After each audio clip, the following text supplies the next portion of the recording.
Hello అండి, welcome to my channel. ఈరోజు మీకు చుక్కాకు పచ్చడి ఎలా చేయాలో చూపిస్తున్నాను.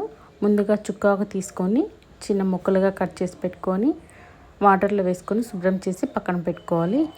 ఇప్పుడు ఒక ప్యాన్ పెట్టుకొని ఇందులో ఒక స్పూన్ జీలకర్ర, ఒక 4-5 మెంతులు, ఒక 10 వెల్లుల్లి, కొద్దిగా కరివేపాకు వేసుకొని లైట్గా వేయించుకున్నాక ఒక పెద్ద సైజు ఉల్లిపాయలు తీసుకొని ఒక 2 వాటిని పెద్ద ముక్కలుగానే కట్ చేసుకొని ఇలా ఆయిల్లో వేసుకొని లైట్గా వేయించుకోవాలి.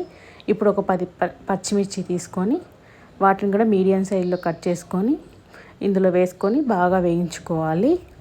ఇప్పుడు మనం ముందుగా శుభ్రం చేసి పెట్టుకున్న చుక్కకూరని ఇందులో వేసుకొని కొద్దిగా లైట్గా వేగిన తర్వాత ఇందులో పెద్ద సైజు 2 టమోటాలు తీసుకొని వాటిని కూడా చిన్న ముక్కలుగా కట్ చేసుకొని ఇందులో వేసుకోవాలి.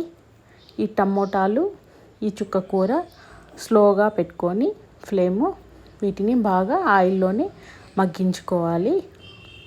ఇప్పుడు మూత పెట్టుకొని ఒక 5 మినిట్స్ పాటు మగ్గించుకోవాలి. ఇలా మగ్గిపోయాయండి. ఇప్పుడు స్టవ్ ఆఫ్ చేసి పక్కన పెట్టుకొని వీటిని చల్లార్చుకోవాలి. ఇప్పుడు ఒక మిక్సీ జార్ తీసుకొని ఇందులో పల్లీలు, కొద్దిగా ఉప్పు వేసుకొని ఒక రౌండ్ వేసుకొని మెత్తగా చేసుకోవాలి. ఇప్పుడు ఈ చల్లార్చి పెట్టుకున్న వీటిని కూరగాయ ముక్కలన్నిటి వేసి ఇలా ఒకసారి గ్రైండ్ చేసుకోవాలి.